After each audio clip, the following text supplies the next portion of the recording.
Greetings, everyone, and welcome back to this panel, this discussion we are having of the original Starcraft campaign. If you tuned into the last episode, you may remember we talked briefly about the Terran. We are now on episode 2, which is the chapter in the Starcraft saga which covers the Zerg. So ultimately, within the Zerg campaign, there's a lot of discussion with a character that we're introduced to known as the Overmind. This is also where Sarah Kerrigan becomes infested and joins the swarm. And then there's other things that we're all going to discuss. I think it's important for me to introduce this chapter for varying reasons. One is the Zerg has always been my favorite race out of the three since I was a kid. Originally, when I originally saw Starcraft, we're talking probably 25 years ago. It's a long time.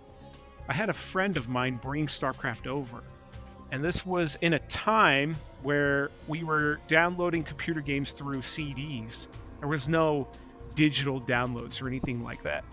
He brought the CD in. I remember it has the art on it with the Protoss and everything, and we booted it up. And the game introduces all three races. There's the Terran, the Zerg, and the Protoss. And I specifically remember seeing the Hydralisk, the Zerg unit that represented their own chapter. And the second I saw that Hydralisk, I knew right from the start there was something about it that just spoke to me. I was like, what is that? And my buddy, whose name was Benny, he was like, oh, that's the Zerg. That's one of the Zerg units. They're like, they're the aliens of this game. And I just saw the Hydralisk, and there was something about his sleek design. His head reflected that of the long, narrow tube that the Xenomorph has, and I was also a huge fan of Xenomorphs. And then I saw the two curved blades for his arms, and then he had the serpent-like tail, and I was obsessed. The second I saw that, I was like, I just want to play this game, and I want to play that race. So, just kind of giving you some context here, from the very second I saw the Zerg, I was like, I will love everything about this, and it sold me. So I'm going to pass it over to Ian. We have the same panel here. Jackson and Ian's with me. And Ian also claims to be a fan of the Zerg race, and so I'm going to offer you a chance to explain why. Yeah, thanks, Alex. I would say I felt very similar to you. I remember some of the first experiences or memories that I had playing StarCraft was very similar, right? That screen pops up, and you're like, oh, okay, there's these humans in these suits, there's this reptilian, insectoid, xenomorph-looking alien, and immediately you're like, okay, that's pretty cool. And then there's this other race that looks fascinating. You can't exactly decide, are they more high-tech, are they less tech? You don't know, because it's a very unique alien concept, if you will.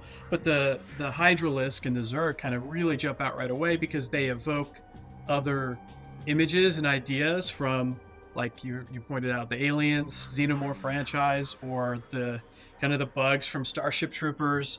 And that's a constant theme throughout StarCraft that you feel the entire time. And I remember thinking, okay, this creature, this Hydralisk, is the coolest. I can't wait till I can play with this race and see what these things can do and get to it. And then you're like, okay, let's go.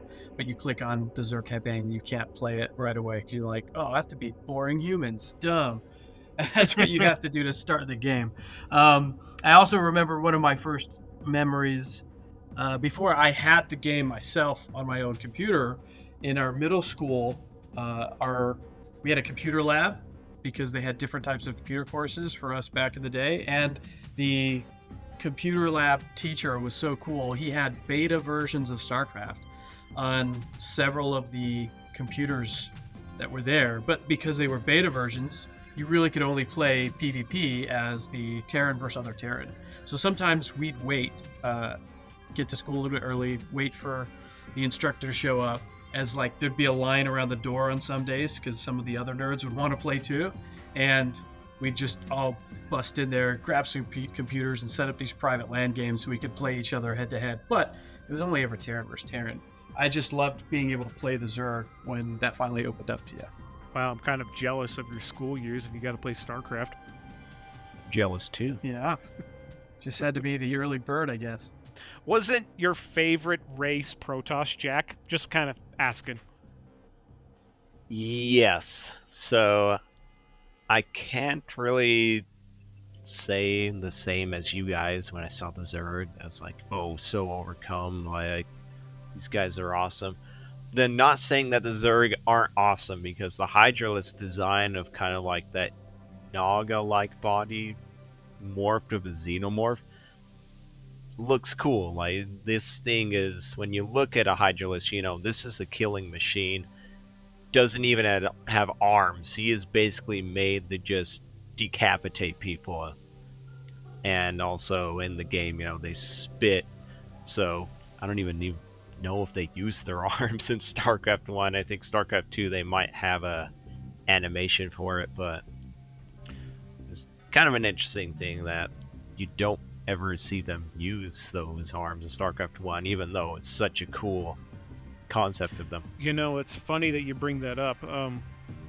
That's a good point. And what's really cool to me is, remember when we were talking about in our last episode how we said the cinematics were made before the game? I don't know if this applies here, but the Hydralisk design itself has went through some pretty radical transformation throughout StarCraft's years. So when you look at the Hydralisk in the original form, he's a very how should I say? It's like they over time added more weapons to him. But where I'm getting at is the Hydralisk displayed on the cinematics in StarCraft definitely don't show similar features that the Hydralisk in-game model does. An example would be the Hydralisk in-game model. You'll notice his tail, his slithering tail, it has spikes on it. And that was actually added to the Hydralisk model in the cinematics in StarCraft 2 and vice versa. I even have a Hydralisk figurine here on my computer desk that reflects more of the in-game design, where in the cinematics they have a big single scythe as their arms, but this toy, he has 3 scythes, like 3 claws. And what I've noticed is in the cinematic in StarCraft 2, where the Hydralisk shows himself in front of Kerrigan before she kills it, he has the exact same model. He has 3. So they obviously have slowly evolved and developed the model itself. And I thought that was pretty fascinating. Is that model though the hunter-killer model? So that's I'm glad you brought that up. It's a great question. I'm not 100% sure. I don't know if the cinematic teams had the thought process of, oh, well, this is a hunter killer versus this is an original, or if it was just generally they evolved. Because if you look at and I'll show the panel side by side in this video, but if you were to change the HD graphics on and off and go look at the Hydralisk that you click for the Zerg campaign, you'll see very drastic differences as far as how many spikes and claws and everything on there. And so it's almost as if, because I don't want to say they just turned a normal Hydralisk into a hunter killer. They probably just had, I don't know if there even is so much a canonical design of what they think a Hydralisk is. So Yeah, I mean, yeah, it's an interesting point. And like Jack was talking about, there are these creatures in the old StarCraft with the old graphics. They kind of look like they're just spitting something, but they were supposed to have all these spines because it's the spines that they're hurling or throwing or spitting or whatever. So maybe those spines off the edge are the ones that are supposed to be, getting flung through something, I think is how it's supposed to be. But I do wonder if there's a significant artistic rendering difference between the hunter killer, which is just like the upgraded higher evolution form of the Hydralisk, and maybe like the lower life form there. I'd say lore-wise, you're spot on. Lore-wise, it would only make sense that there's a more higher evolved, stronger version of the Hydralisk that eventually comes out. So if anything, we can at least give that to the lore. Yeah.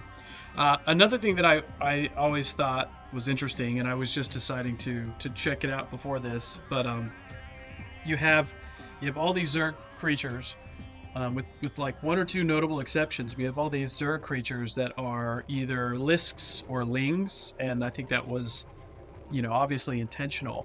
But the Hydralisk is a great combination of the Greek Hydra monster and the basilisk monster, which, depending on which version of mythology you're talking about, the basilisk might have been just a giant serpent. So I always looked at the Hydralisk as that cool combination of some sort of draconian creature that was well feared and revered as the Hydra was, mixed with the basilisk that has that serpentine, venomous aspect to it as well. Damn, that's awesome. I didn't even think of that. Because, yeah, you got Hydralisk, Mutalisk, Ultralisk. Are there any other lisks? Um, I think that's it. in StarCraft 1, I think Yeah, I that's think it. that's Yep, it. I think that's it. But those are like the big three, right? Yep. And and since I brought up Ultralisk, real briefly, I'll just point this out. The Ultralisk design in StarCraft 2, so you know how we were talking about, did the designs evolve, or is it more of an artistic thing? But there's an actual picture in the Zerg manual of the original game of an Ultralisk. Very, very, very, very different than the Ultralisk design in StarCraft 2. It's almost like the core concept of the creature is the same, with the 4 legs and the giant scythes, but the front head is very different on both. Like StarCraft 2, it's kind of like almost like a Triceratops type thing. But in StarCraft 1, it's more like a shell, and you can kind of see a mouth somewhere. Interesting. Yeah. So if we're going to talk about things that stick out as far as the Zerg goes, there's another reason the Zerg really stuck out to me. It's not so much that it's literally... let me bring it down this way. How many times do video games let you play, not so much the antagonist, but the disturbing, incomprehensible monster? It doesn't happen much. I know Alien vs. Predator lets you play a Zerg, right? Not Zerg, a Xenomorph. Duh.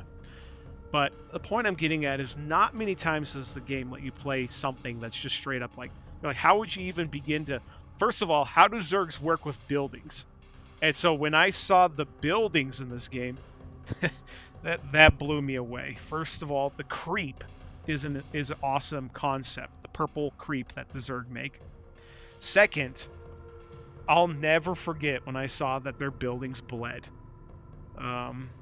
The fact that their buildings sit there bleeding, and if a building is almost destroyed, you'll see it. It's like convulsing, and it's pumping like it has a heart. It's a boom, boom. You can see the blood pumping out through like arteries, and it slowly heals itself. Just the identity of the Zerg with their buildings and the way that they literally use drones to transform into buildings. And then not to mention that the buildings, all you can argue, represent some type of bodily organ. And then when the buildings are beginning to be made, they look like they're representing some kind of lung with all these appendages sticking out. I mean, and then when they die, you have this explosion of blood, and there's this big old hole of just nasty looking like intestines. I couldn't tell you how much I nerded over those little details as a 12-year-old boy. Just blew me away that Blizzard even went that direction. Loved it. They made the Zerg buildings and units disgusting, and they just leaned into that with everything about it. 100%. 100%. Even the noises, if you're listening to the noises like clicking on a building, just listen to them, and they're pretty disturbing. I'm not sure how they really they're like made those noises. The squish sound that you hear in the background, you might think of like it sounds like an organ functioning, right? As it's pushing some fluid through it or whatever. They did a really good job nailing stuff like that for the Zerg. If we're going to talk about the buildings and their sound effects, what goes through your head when they go through the Nidus Canal? I think I'm spelling it right, pronouncing it right, but the building that you can use as Zergs to transport yourself across the map, as if they're going through some sick little intestinal tube like super speeds to get to... So Jack, do you remember that World of Warcraft movie where it shows what happens in the loading screen when a ship... There's a video where the units get on a ship because they're in Menethil Harbor, and it's going all the way to like Darnassus or something, and it shows what happens because the loading screen is like 2 seconds, and it's like the ship essentially goes light speed. And that's what I'm picturing when they're going through the Nidus Canal. As these Zergs are just flying through this inside a tube, as if they're like a kid about to get born again, coming out, and they see the light on the other end of the tunnel. And then when they come out, it makes a squishy sound. It's just, the whole concept's hilarious to me. I'll be honest, I've never thought about it that hard, but now that I'm thinking about it, yeah, that's pretty disgusting. I mean, that's the only explanation. They're not teleporting. The whole idea of the creep is that they're, and this is in the manual, is that the Zergs put their hives and their buildings and their infestations underground, and it starts to infest the whole planet. And so they have an underground system of pipes and tubes and intestines. So the Nidus Canal is basically going under the idea that they are slipping their way through these pipes, getting to the other side. So, yeah, I think it's interesting too because, like you said, it's almost like everything about the Zerg, when they really lean into the buildings and the structures, is this connection of organs and tubes, and it really just all vibes really well, because originally you have the Nidus Canal, which is that connection between point A to point B, and you kind of imagine like it is some organ that is burrowing through the ground and then explodes up, and out come all of these creatures. I found a quote that's from a Dominion Marine, and it says, in regards to Zerg exiting a Nidus worm or a Nidus Canal, they always look so happy to be pooped out of there. Just another visual for you. But it was interesting how after StarCraft 1, they transitioned into StarCraft 2. It's a Nidus worm to kind of, I think, highlight that the strain had evolved and become this somewhat sentient creature that could like navigate its way through to do things, and that makes it a little bit more unpredictable, a little bit more scary if you're like not Zerg and you're thinking about where's this worm gonna pop out and start pooping out an army of lings and lisks, Wow, that's one reason I'm looking forward to StarCraft 2, because yeah, I forgot about that till you just brought it up. But I have on my notes here, I remembered something, and I meant to bring it up when we were talking about Hydralisks, and when you brought up Hunter Killers. So Hunter Killers are obviously the advanced, strong version of a Hydralisk. But did any of you, and I doubt it, but did any of you have the problem I did when I played Level 2? So Level 2 is where you have a drone with the Chrysalis. Kerrigan's not fully hatched yet.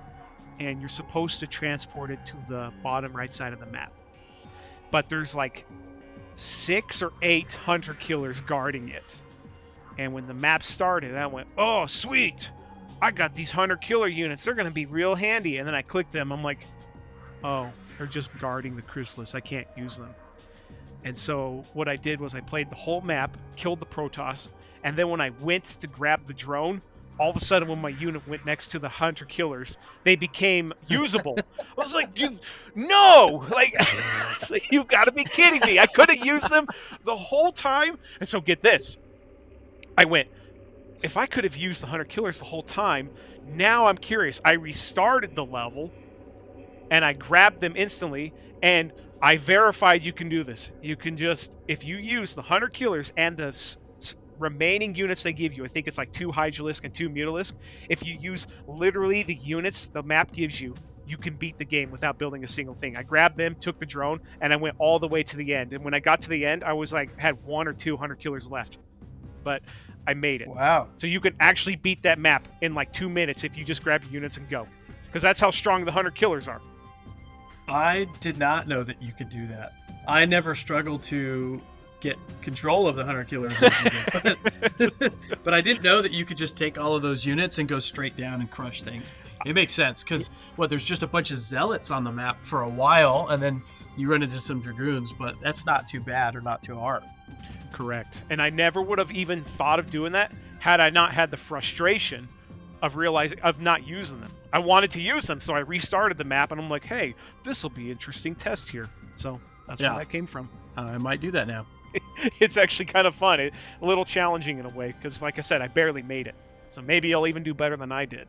Yeah. was like that one level on the Terran campaign where you have to take the slithering to the. I think it's in the enemy base. Yeah, I yeah. just made a 3 science vessels and kept putting defense matrix on them, and I was actually able to make it. See, I that's will. awesome. I will say, playing the game more than once lets you think about doing these little hacks, if you will, where you can be like, all right, we're going to suicide run this SCV with the Cybitter through, or I'll just take my drone and put it in an overlord and send like 17 overlords in or something like that. Like you can think about these things a little bit more and just kind of enjoy playing through it that way. That's a good point. Definitely. Yeah, I think I was surprised in one mission that I was able to pick up a drone while he was holding the objective. I was like, wait, I thought you could never do that. Maybe I just never tried and just figured you couldn't. Yeah. I'll have to try that again. Right. So, moving on. One thing that I've really honed on and picked up on when I played the Zerg campaign again, and some of it comes with reading the manual to their backstory, and it's not just Zerg. This is a huge theme within the Starcraft universe, within this story. All 3 campaigns, but they've really made a theme in telepathy, psionic abilities. The Zerg race is literally hinged on, they only operate through the telepath abilities of the Overmind and the Cerebrits. The Protoss, I mean, I wouldn't say it's a coincidence. The Protoss were created by the Xel'Naga. They have the Kala. They have their own form of telepathy. And what fascinated me was the way the Overmind worded the reason he took Kerrigan is because he realized that he didn't have an ultimate idea or way to defeat the Protoss because of the advantage they have with their telepathy. But then he saw the Terran and went, hold on, I can grab this human ghost, this really gifted ghost, that because the Terran are now beginning to evolve into it, and I can now basically bring it into the swarm. And that was his goal. So I thought that was really fascinating, adding to that point. Yeah, it makes you realize that, as the game developed. Last time we talked about all the details in the Terran like world and space sector that you don't really get in the game. Some of that extra detail and thought process does build out more in the Zerg campaign, where you're talking about how the Overmind is telling you why Kerrigan is so important and why he's got this grand strategy and what he's meant to do. I thought that was also pretty cool. Yeah. And I'll just say, so one interesting thing about the Zerg that really wasn't prevalent in the time is, look at like the xenomorphs and stuff. They're just feral animals that are kind of just killing machines there to breed and make more of them, kind of. Whereas the second you start the Zerg campaign, you're introduced to the Overmind, and he's articulate, he's intelligent, and that's when you realize, the Terran are completely wrong, that these are just some Dominion, pests that they created, that the Zerg are actually this intelligent, force that really knows what they're doing and what the Terran are doing. Yeah, and that's the beauty of the Overmind, is he's that guiding force overarching everything that the Zerg's doing, and that you don't know that until you start playing the Zerg. But as the Terran, it's this like slow reveal of this, like you said, this feral alien race that's come out of nowhere, and you think, oh, there's mindless killing machines just invading for meat or biomass or whatever, right? But really, there is this this force behind everything that they're doing, which is pretty cool. Yeah, I think it goes without saying that the Overmind, I've always, so as a kid, I'll tell you this right now, the Overmind was my favorite character when I played. I really was attached to him. And I didn't like how the game, he's really more of a stepping stone for Kerrigan's character. But I always, as a kid, was like, I hope the Overmind comes back, blah, blah, blah. But then I eventually grew out of that and realized I also love Kerrigan as a character. But the Overmind, just let's just put him into the light here for a second. The Overmind himself is just, if you think about it, he's a really terrifying character. And what's fascinating is that the manual mentions that the Xel'Naga made him. So it's like the Zerg would have probably been like the Xenomorphs. It would have been a little more primal, animalistic in their original design. But the Xel'Naga went further to try to give them some type of intelligence. And when you think about it, it's like the ultimate like Frankenstein, like evil monster story. And I know Frankenstein wasn't evil, but you get what I'm saying. He is the worst case scenario of what could have been a nightmare to the universe if he wasn't stopped. The thing that stuck out to me was when you go to Ire, he makes a very clear point that he wants to land on the Xel'Naga temple and you destroy it. The Protoss are these super advanced, highly advanced race, but they still have things in common with the Terran or humans. They had a ritualistic center. They had some kind of reverence and worship for the temple. So they still had some kind of religious vibes. They held things sacred, right? The Overmind has none of that. Everything that could be human, empathy, all that is stripped from him. He literally, almost like as a point, just to show how much business he meant, was to destroy their most sacred site and desecrate it. And basically, it was his only goal was dominion over the universe and to become this ultimate being. And the more species that he absorbed, the more intelligent he became. And it's really a kind of a terrifying thought if you think about it. Yeah. So I might have to disagree with you a little bit on that. He was just there to desecrate it, because the Overmind almost seems like he understands the Xel'Naga more than the Protoss did. Like, he talks about how they don't understand the power of that. Was it the Kala crystal? What he was taking? Crystals. Yeah, Kadarin. And yeah, the Kadarin crystals. And he's really using those, I guess, launch points as kind of respect for Xel'Naga, I guess. Or maybe there was power in it. It doesn't really say exactly why he's using the temple. Because maybe there was some power with the Xel'Naga there. But I think he's just there kind of... The Xel'Naga's mission, I guess you can kind of get from the Overmind, was to create the ultimate creature. And the Overmind is trying to do that kind of in Xel'Naga's place, but kind of warped. Yeah, I will just add to that. I think it's interesting how we all came to three different, similar but different conclusions, because I remember that the Kadarin crystal formation that you get like in the second to last level, and why the Overmind starts there, is because it's a source of power. It's like a source of raw power and energy to be used to his ultimate gain that you were talking about, Jack, right? Which is to create the best race and creatures that can handle whatever the Xel'Naga tasked him to do, which I don't think he really ever specifies or tells you like what it was, but you get the idea that he has this task that he was given. And I think that's another layer to the character of the Overmind, is his interpretation of why the Xel'Naga created him has probably grown, and it's from his perspective why he thinks that is, but even he's not 100% sure why they made him and that made him do the things that he's doing, but he has this ultimate purpose that he will do anything to achieve to do, and he does it in a way that is so far beyond realms of morality and philosophy. It is the sole point of his purpose or perceived duty to do a thing, which also lends to its scariness in a way.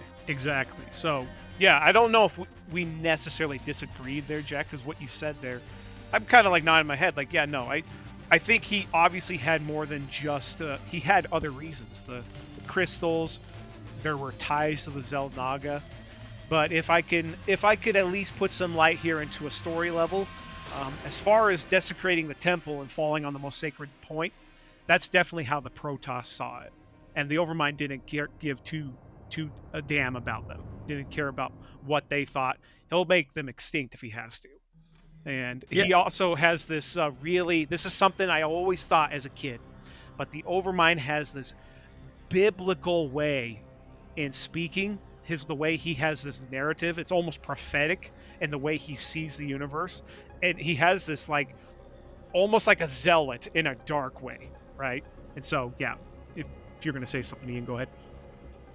Yeah, I mean, I was just going to add that it's hard to say which is more scary, right? Because again, to both your points, the Overmind doesn't desecrate the temple with the idea of doing it out of like some form of pettiness, because he is beyond that. That I think doesn't exist for the Overmind. But it's hard to say which is more scary. A creature that maybe does know that and just doesn't care whatsoever and desecrates your most holy site and takes the power for his like universal domination, or a creature that doesn't even care about that at all and then just will do that cold and calculating. And it's a creature that you didn't think would be so cold and calculating, because when you see the Zerg you think feral animals and you don't think about them that way, but the Overmind is that force behind them that is solely bent on that purpose. And you use the term kind of like a zealot, right? Like a religious zealot in a way. And in some ways he is so convinced on his purpose that he is going to do that no matter what the cost is. Right. He have you ever, I don't know if any of you have seen the movie Shin Godzilla, but there's a term people use. It's like the Shin Godzilla effect. I may even just be making that up, but the point I'm getting at is the idea behind Shin Godzilla was he was terrifying because he was always evolving. And when they stop him in the movie, they managed to stop him before he got into his next evolutionary step. So basically the theory is he's just unstoppable as far as what he can achieve. And I kind of see the Overmind like this. Like it's crazy to think. You're like, I wonder how far the Overmind would have gone had he not been stopped. If there was ever a limit, or if he would have just eventually get to this point where it's just hopeless. But another thing that I wanted to point out that I thought was fascinating that the manual brought up was that the Overmind and the Cerebrates over time evolved personalities. And it could have been due to the other races that they absorbed that had personalities. So it's like this lore explanation that why the Overmind can talk to you. And the Cerebrates, they have different personalities and functions, and they're interesting on their own regard. In fact, I want to ask you guys this. The thing that stood out to me with the Cerebrates, with the HD graphics, that blew me away was when you see them. You know how they kind of look like these little meatballs? Well, I noticed that there was this clear film that was kind of above them. Like they had 2 inches of like this clear foam or film. And I was like, what the hell is that? And when I went back to the original graphics, that was there. That was new to me. I think I've actually always noticed that. Huh. That really wasn't a surprise for me. Oh, what do you know? I'll go back and look at it. I wouldn't focus on the film. I always looked at, it's funny you call them meatballs because they kind of look like that, like this weird, gross gray matter. But that always made me think of them as like these giant brain formations, because everything, again, we were talking earlier about the Zerg being kind of connected to like this organic biomass, and the Cerebrates are these thinking creatures that do the will of the Overmind, right? Because he's everywhere through the Zerg all at once, but apparently he needs some creatures with agency to be able to do things for him, think for him, in far reaches, and that's why he creates the Cerebrates. I think that they're like these giant brain matter pieces, which kind of to me feel very reminiscent of the some D&D nerds are going to hate me, but like the brain pools that exist for the illithid creatures that basically are all out there trying to suck brains and mind control things, and they serve these giant functioning brains. I think that there's a kind of fantasy connection there to that, but it's been turned in Starcraft into this this other creature that is like that. Well, it's also kind of vaguely reminiscent of the Starship Troopers brain bug. Yeah, I can see that. Yeah. They really are just these, at least how I look at them, just these giant psionic brains that the Overmind's using to control and move his armies. If we're gonna throw any last thoughts on the Cerebrates and the Overmind, out of all those cinematics, that the Zerg cinematics are kind of cool. They're interesting because they're a little darker. There's hardly any dialogue. It's kind of like you're seeing things through the eyes of the Zerg. But the final cinematic where the Overmind takes over Ire, and you can tell that Ire's just been completely wiped out by the Zerg. But it's that final shot where you see all the Zerg swarming, and then you see the giant monster tendrils coming up to represent the Overmind. That scene still gives me chills to this day. Like, that's a really good scene. Like, it's creepy. You're like, damn, these things are kind of messed up. Yeah, I think they did a good job with, like you were talking before, making the Zerg a playable race. Like, how are you going to do that? And I still kind of think about that in my head. Like, how are they taking crystals and gas and converting all this into biomass and then evolves? But it doesn't matter. Turn your brain off and enjoy a game, right? But in a way, they still make it work. But they do a really good job of vibing with the kind of horror theme that if you were a xenomorph, how cool would it be and how scary would you be? I think they do that as the Zerg campaign throughout. Definitely. If we're going to move off the story and go into the campaign itself, I'm going to say this. 3 words. I hate Reavers. I feel like those Reavers, man. They are like the anti-Zerg unit. It feels like. Oh my gosh, I've had entire Zergling swarms, like out of 50 to 100, just wiped out from a few Reavers. Where I had to completely rethink my strategy. Or your really expensive Hydra army just blown up. 2 Reavers, 2-3 Scarabs, all your Hydra's gone. It's so frustrating. Right? Yeah, the level where you first fight the Reavers, is that the one with the Dark Templar? And you took your overlords and your creatures away and they escaped. You're like, what did even just happen? I'll let you talk about that. But that level with the Reavers is the most frustrating because you think you've got a good defense thing going. You've only been dealing with like ground units, maybe because you fight a bunch of Terran and a bunch of Protoss before in the campaign. So maybe there's siege tanks that you kind of have to deal with, but okay, whatever, you'll figure it out. But the Reavers challenge your defense if you're not ready and don't have a good mobile defense. And that's, I think, the tipping point of the campaign when you're like, okay, I'm really got to get transitioning to flyers. Flyer tech or ultras that can just soak the Scarab damage. Because otherwise it's just they just maul your ground army. Yeah, so to add to what Ian was mentioning there, on that level, I think it's level 8, it's where you have to keep the Dark Templar from escaping. I don't know whose fault it was, how it was, whether the game just displayed it poorly, or I was just not paying attention, but I had no idea what was going on that level. You have 3 spots you're supposed to guard, and I remember looking at the little thing you're supposed to watch over. I'm like, what is that? What am I doing? I'm like, okay, well, I'm going to start building a defense here.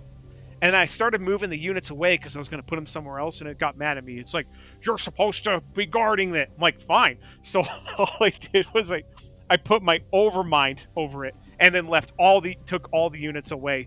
So of course the Templar just slipped right under the Overmind. Not Overmind, Overlord. Sorry. Put a single Overlord to guard one section. And sure as shit, the Dark Templar got away, and it's like, you failed the mission. I was like, oh, that's what I'm supposed to do. It was a really derp moment. I did the exact same thing. It didn't yell at me, though, as I didn't take the Overlord away, but I just wasn't even thinking. I'm like, do I need to take a drone here, like, drop something off? Because that's the only time they will ever use those as a marker for, like, this is a defense area. Yeah, right? Yeah, it's just, those were always used for, like, event things. Yeah. The beacons, remember the beacons can teleport stuff too? I think that's the other thing of what it was, is the Templar go there, they teleport, they're gone. But the mission ends, so you don't, it doesn't have like an effect in the game other than ending your They mission. don't even teleport on Right. those, they just run past it. I also remember every time I played, so I told you guys, I played this campaign multiple times, not just the one recently. Every single time I play this campaign, I forget that the Protoss always layer observers throughout the map, all over the place. They have a million observers, and I always lose Kerrigan to Reavers. Because I'm like, oh, I'll use Kerrigan to fight things. She's super strong. But she's not, because the heroes in StarCraft suck and are pretty useless. And I'd just be like, game's over. And I'm like, what happened? It's like, you failed because Kerrigan died. I'm like, effing Reavers. And observers are seeing my stealth Kerrigan, and they just blow her up. And it's like, okay, GG. I guess I have to restart because I always forget to save. That every time I play, I've lost Kerrigan. And it's the worst. Yeah, so Cloak, you think it's a great idea, but throughout StarCraft, it is the most worthless ability. There's always a sentry, there's always an observer, there's always something that can see you cloaked. Like, I don't even know why the ability exists in the campaign. Especially if it's a Terran. You have a cloaked unit, and they just comsat you in like half a second flat. Yeah, just straight up, they just have unlimited comsats. I will just say, it's not a useless ability. It's just an easily countered ability. But the strategy comes into play if you can layer your cloaked units to make them expend their comsat energy. And then it's like chess in that regard. StarCraft feels very checkers-like in a lot of times, but occasionally you have these moments where you have to think a little extra. No, I mean, you don't have to beat the campaign, but to beat like tougher opponents or like a higher difficulty and stuff. That's the challenge. But you're absolutely right. Everybody has a way to see them. They're always there. I mean, for the Zerg, you make overlords. You have to make overlords because you're flying supply depots and troop transports and their detectors. They're so utilitous. They have so much utility. And the Protoss just make, I guess, entire observers, like armies, that are always there no matter what you do. Which I never use observers, but I'm just bad, I guess. Another level that really stuck out to me, and I actually really liked this level. Like, it kind of goes into what you were discussing with the last campaign, Ian, where you said some of the levels were shaping you to try to change your strategy depending on what we fought. I think it was the third level. You have to fight the Terran, and it's on that Char level. And Yeah. I learned really quick, because the Terran, they had the high ground everywhere, and they had siege tanks everywhere. And it was like, holy crap, my units are being decimated, and I have to rely on an aerial attack. And that was really what was when I started making work of it, was building Mutalisks, and I think you can make the Queen on that level. I was turning tanks into Broodlings. So there's just a strategy of, getting out of my comfort zone, because I like using ground units. And let's be honest, some races have really good air units. To be fair, the freaking Guardians are like insanely good, and they were my counter to the Reavers. But the Guardians are slow, they're weak against air. So the Mutalisk is a unit I honestly didn't use that much, and I can honestly tell you right here, right now, that on the last two levels, I used Scourges lots of times. I actually grew to really love them, because I would always have like this group of 20 Scourges at my main base, and the second I see a carrier attacking me, I would just grab like 5 or 6 and be like, go take care of that, and he's gone. It was just fantastic. Yeah, I think we talked about this before. It's a very underrated unit, like some people think of as the Banelings in the other game modes, but they're so low resource intensive that they're actually pretty useful. Right. I think the Banelings probably get more use because it's a lot easier than Micro and StarCraft 2. Yeah, it's so... Let's just put it this way. I almost want to say that the function, the ability, as far as the UI goes, to select units, you can only pick 12 at a time. It's almost like I want to say this supports the Protoss players the most, because Protoss generally have a lower count of units.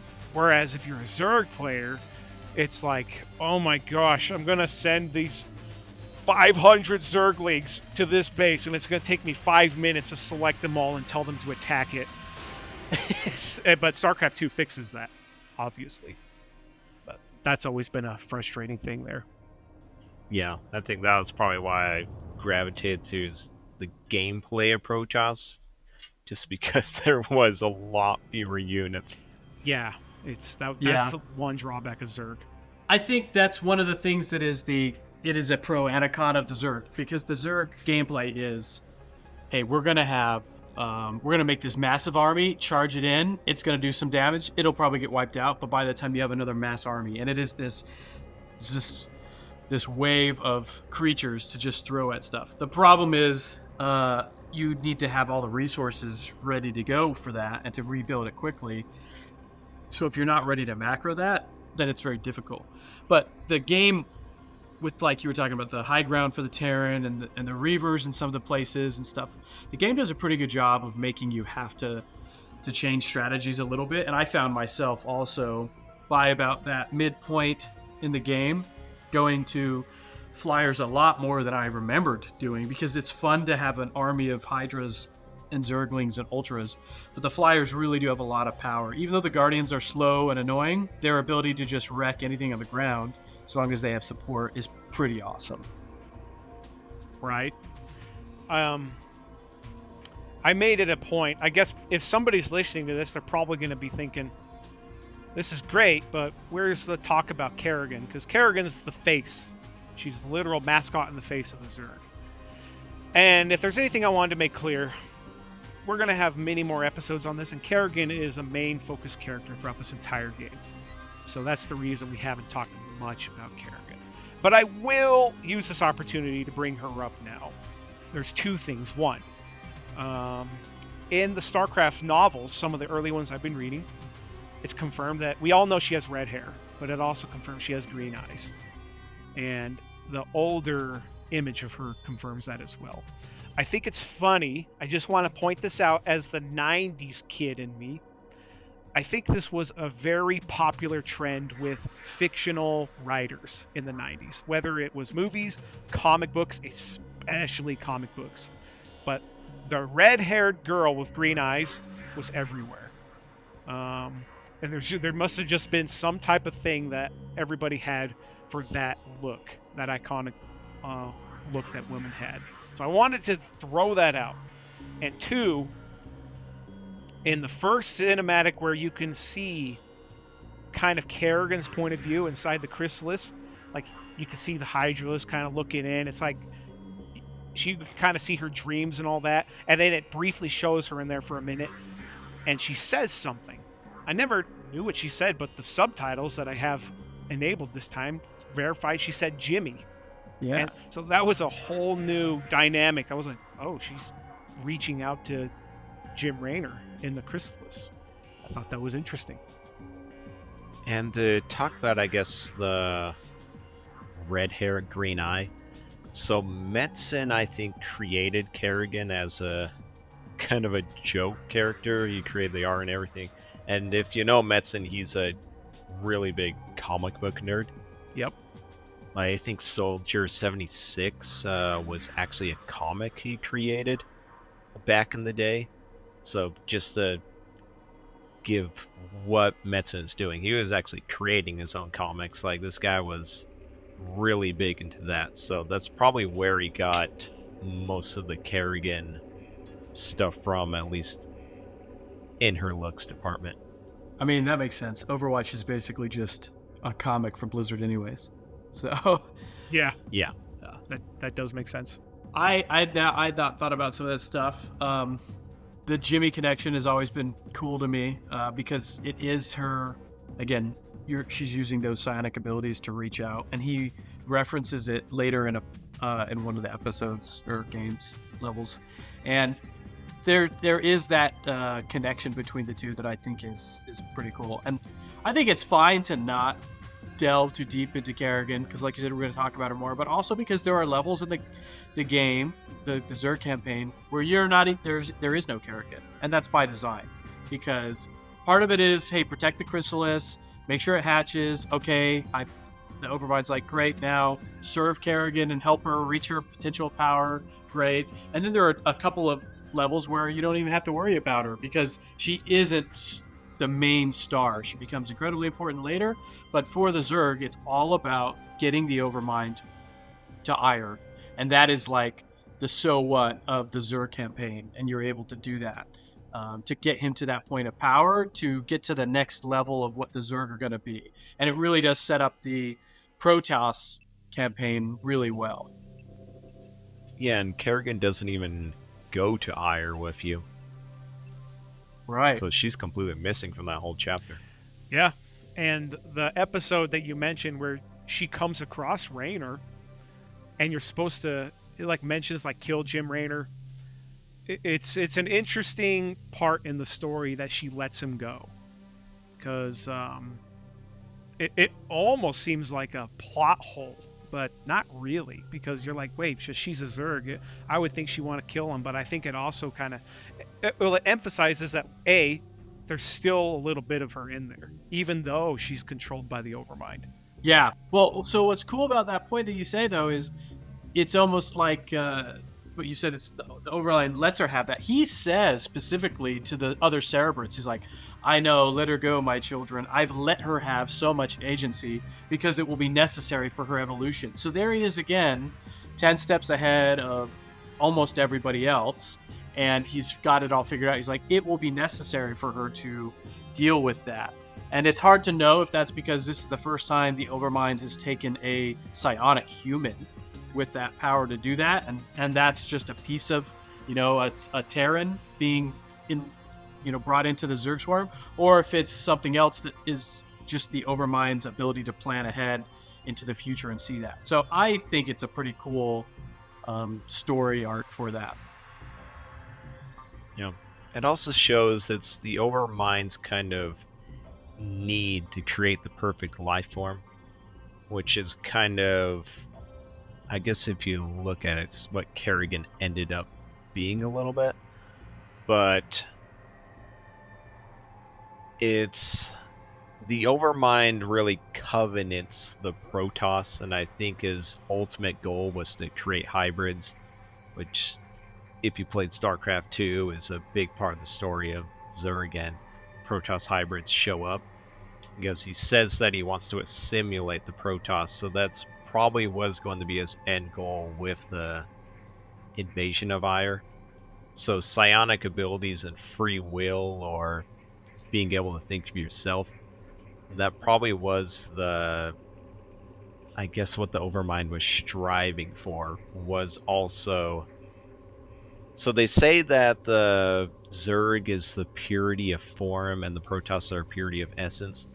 So the Overmind, I think, was trying to take in that purity of form the purity of essence, sorry, of the mind and all of that, where he has the perfect body and now he kind of needs the perfect brain.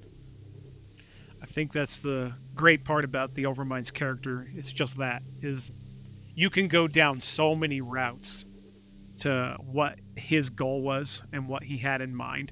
It's really for just the how do you even describe it other than this piece of conscience that's physically an eyeball.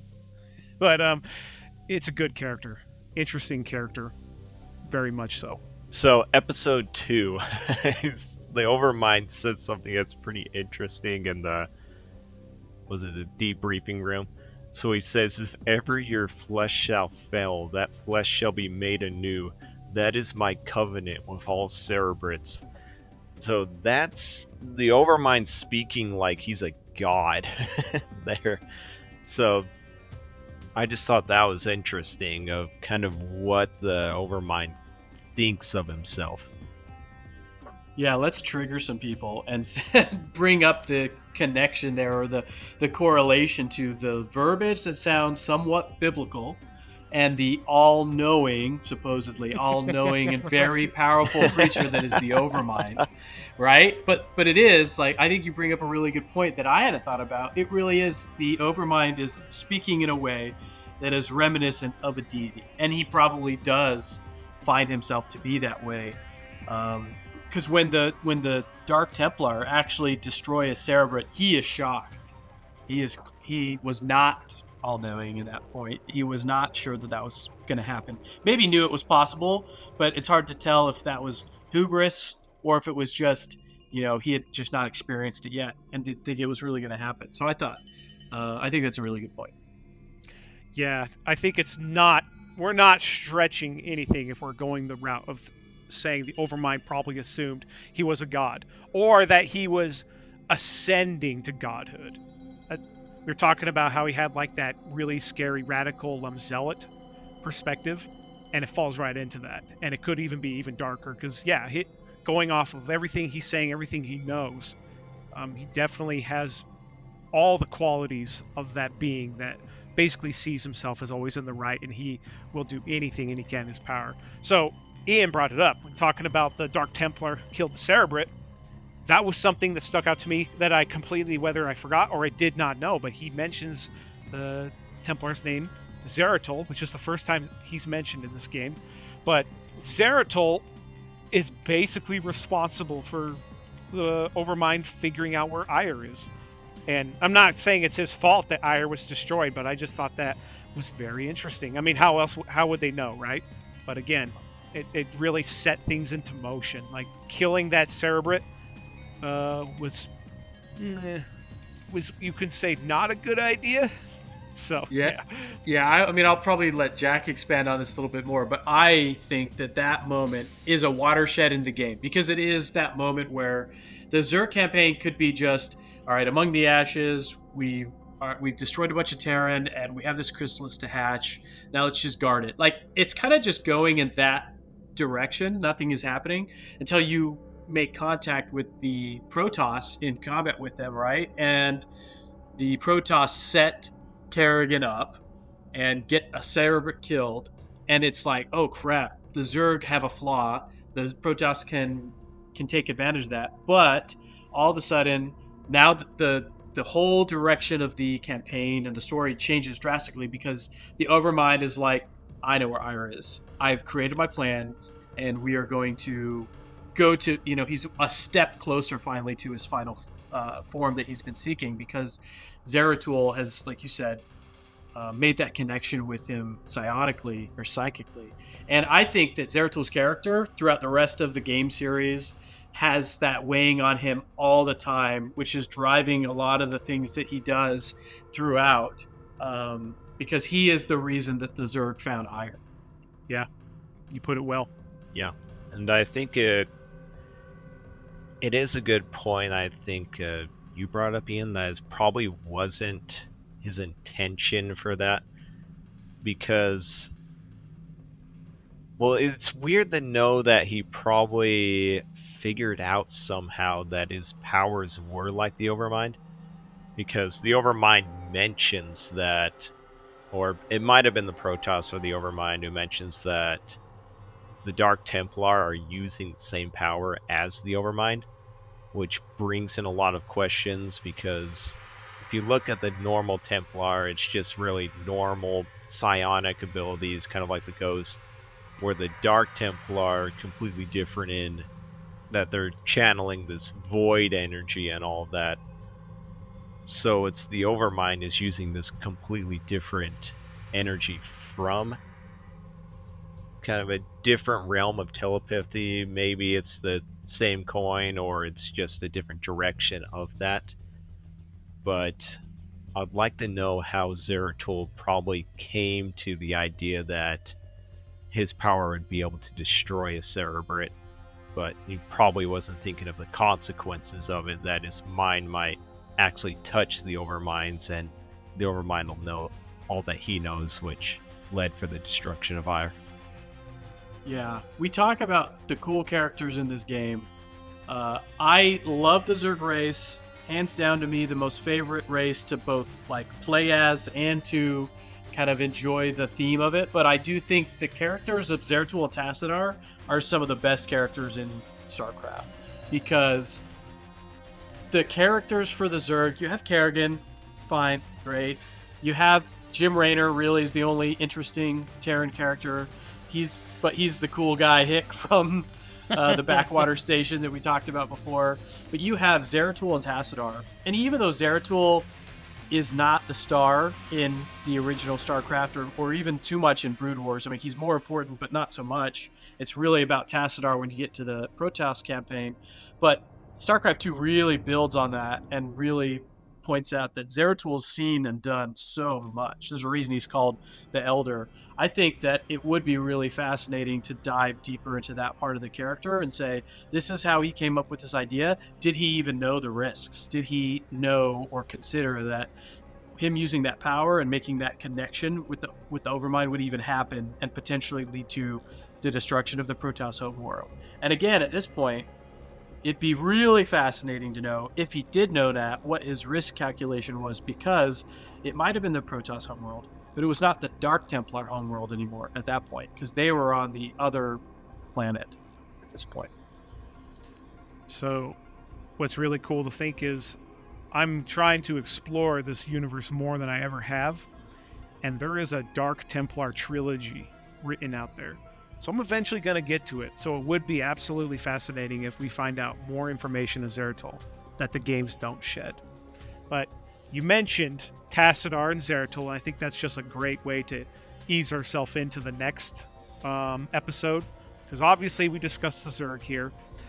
Next episode is where we're going to discuss the Protoss. That's where we can center in on characters like Phoenix, Tassadar, and Zeratul, and obviously the conclusion to the story of the original game.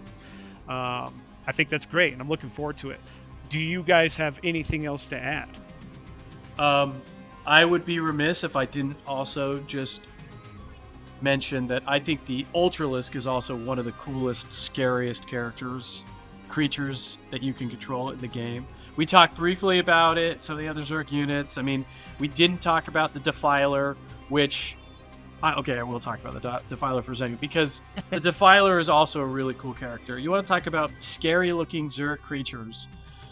The Hydralisk is pretty creepy and is just this death machine. The Ultralisk is just a steroidal death machine that's the size of a couple houses or something, depending on which version or which cinematic you're looking at, right? That just rips through everything.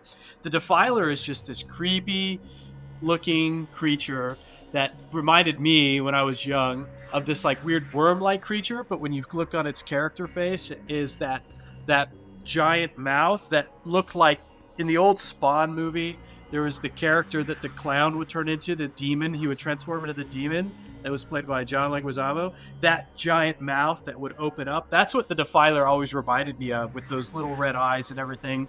And I just thought that was such a cool character. And that was so disappointing that the Defiler couldn't ever attack anything. And it was not useless. I love using the Defiler's abilities, but kind of useless in some ways, because they were somewhat niche. And depending on your playstyle, you might never use them at all. Or you'd use them all the time. That's one of the unfortunate things about StarCraft 1, in my opinion, because I love the Defiler too. And how you described him with that big mouth and that spawn monster. As a kid, I used to draw monsters all the time, and I would give them those big, long mouths.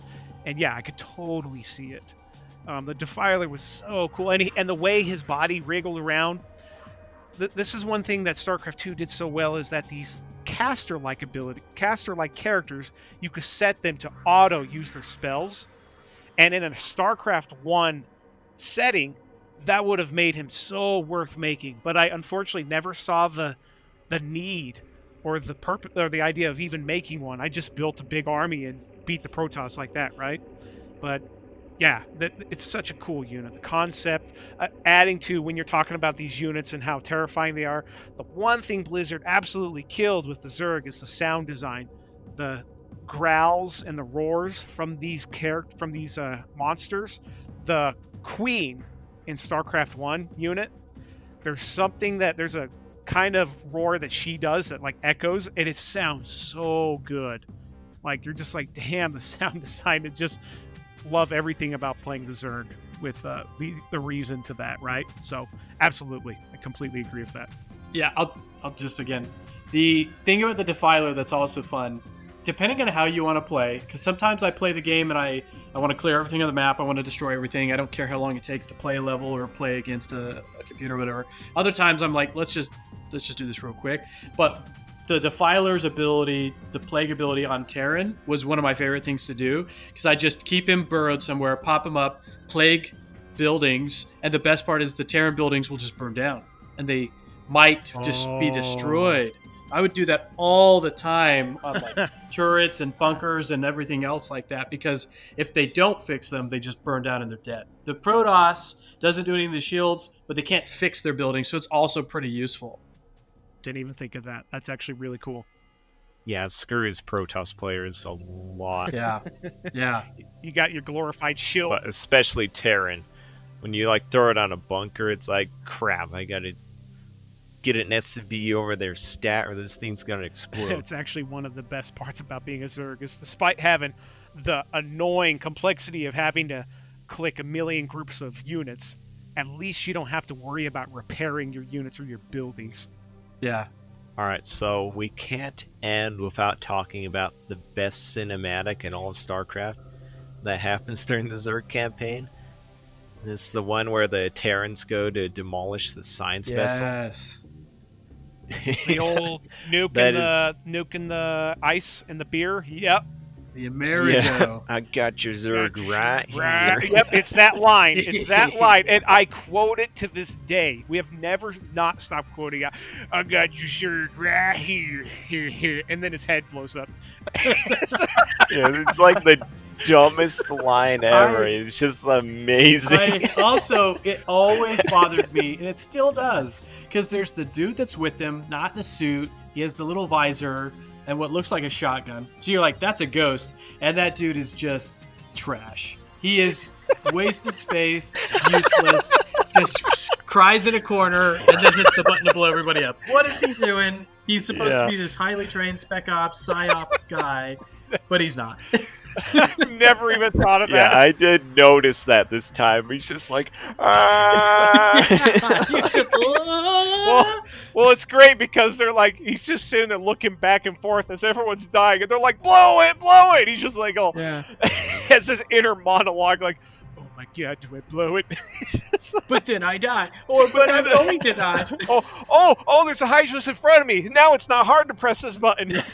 Yeah, I just need someone to jump in and be like, doesn't take a psychic to know you're dead, bro. So, I'm glad you actually brought up that cinematic, because this was something I was eventually going to say.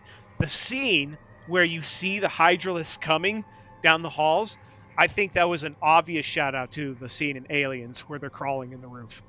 Yeah. Yep, just the way they're... That whole entire science vessel probably was a shout out to Aliens. I think it was. Absolutely. Everything, yeah, I think it's obvious. And what's the term I'm going to use? I'm going to make up another term here, but it's like there's Camerism. There's this James Cameron influence, not just in the cinematic, but it's all over StarCraft, right? You got Starship Troopers, and it's because James Cameron, he didn't invent the 80s action film, but he was one of the biggest, most influential people in it as far as 80s and 90s go. He created the Terminator, Arnold Schwarzenegger, the guy with the leather jacket and the glasses, the Xenomorphs and the way they swarmed.